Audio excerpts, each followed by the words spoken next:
Next question number 29. Electrostatics എന്നാണ് ചോദ്യം. Electric charge and fields ആണ്. An electron is moving under the influence of the electric field of a uniformly charged infinite plane sheet S having surface charge density plus sigma. ഒരു electron move ചെയ്യുന്നുണ്ട്. ആ electron move ചെയ്യുന്നത് ഈ ഒരു ആരെ ഇൻഫ്ലുവൻസിലാണ് move ചെയ്യുന്നത്? നമ്മുടെ ഒരു ഇൻഫിനിറ്റ്ലി ലോങ് പ്ലെയിൻ ഷീറ്റിൻ്റെ ഇൻഫ്ലുവൻസിലാണ് അത് മൂവ് ചെയ്യുന്നത്. സോ പ്ലസ് സിഗ്മയാണ് ചാർജ് ഡെൻസിറ്റി. ഇവിടെ നിന്ന് 1 മീറ്റർ അകലെയാണ് ഇലക്ട്രോൺ ഉള്ളത്. ആ ഇലക്ട്രോണിൻ്റെ സ്പീഡ് എത്രയാണ്? 1 മീറ്റർ പെർ സെക്കൻഡ് ആണ്.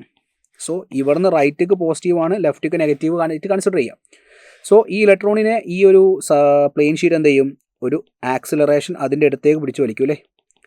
ആ ഇലക്ട്രോണിനെ ഇപ്പോൾ പോസിറ്റീവ് ഷീറ്റ് ആയതുകൊണ്ട് അതിൻ്റെ അടുത്തേക്ക് പിടിച്ച് ആക്സിലറേറ്റ് ചെയ്യിക്കും. സോ ഇത് ഇവിടെ വന്നിട്ട് ഇതിൻ്റെ മുകളിൽ ഇടിക്കും.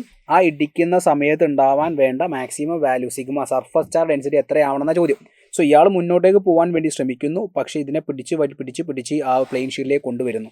സോ നമുക്ക് പറയാൻ പറ്റും S is equal to ut plus half at square എന്നുള്ള റിലേഷനിൽ നമുക്കറിയാം ഡിസ്റ്റൻസ് എന്ന് പറഞ്ഞിരിക്കുന്നത് എന്താണ് മക്കളെ? ഇവിടെ നിന്ന് ഇങ്ങോട്ടേക്കാണ് വരുന്നത് അല്ലേ? ഈ ഇലക്ട്രോൺ നിൽക്കുന്ന പോയിന്റിൽ നിന്ന് ബാക്കോട്ടേക്കാണ് മൂവ് ചെയ്യുന്നത്. ഇങ്ങോട്ടേക്കാണെങ്കിൽ നമ്മൾ കൺസിഡർ ആസ് പോസിറ്റീവ്, ഇങ്ങോട്ടേക്ക് ആയതുകൊണ്ട് നെഗറ്റീവ് കൺസിഡർ ചെയ്യണം. So -1 initial velocity towards the X direction. So 1 into time 1 ആണ്. ഒരു സെക്കൻഡ് കൊണ്ടാണ് സംഭവിക്കേണ്ടത്. മൈനസ്, ഞാൻ എന്തുകൊണ്ട് അവിടെ മൈനസ് കൊടുത്ത് മനസ്സിലായോ? ഇലക്ട്രോൺ മുന്നോട്ടേക്ക് മൂവ് ചെയ്യാൻ വേണ്ടി ശ്രമിക്കുന്നു, പക്ഷേ ഇലക്ട്രിക് ഫീൽഡ് എന്ത് ചെയ്യുന്നു? അവിടുത്തെ പ്ലെയിൻ ഷീറ്റ് അതിനെ ബാക്കോട്ടേക്കാണ് പിടിച്ച് വലിക്കുന്നത്. -a ഇൻറ്റു 1 സ്ക്വയർ എന്ന് വരും. സോ അടുത്ത സ്റ്റെപ്പിൽ -12 a എന്നുള്ള ടൈമിൻ്റെ ഇങ്ങോട്ട് കൊണ്ടുപോയാൽ plus half a is equal to -1 ഇങ്ങോട്ട് വന്നിട്ടുണ്ടെങ്കിൽ 1 - -1 that will give 1 + 2 1 + 1 that will give 2. So acceleration എന്ന് പറഞ്ഞാൽ നമുക്ക് 4 കിട്ടും. ഇനി ഇവിടുത്തെ ആക്സിലറേഷൻ എന്താ മക്കളെ? ആക്സിലറേഷൻ എന്ന് പറഞ്ഞാൽ QE/m E/m അല്ലേ? ഒരു സിംഗിൾ ഷീറ്റ് ആവുന്ന സമയത്ത് ഉണ്ടാകുന്ന ഇലക്ട്രിക് ഫീൽഡ് σ/2 ε0 × m അല്ലേ? സോ ഇവിടെ ആക്സിലറേഷൻ എന്ത് കൊടുക്കുക?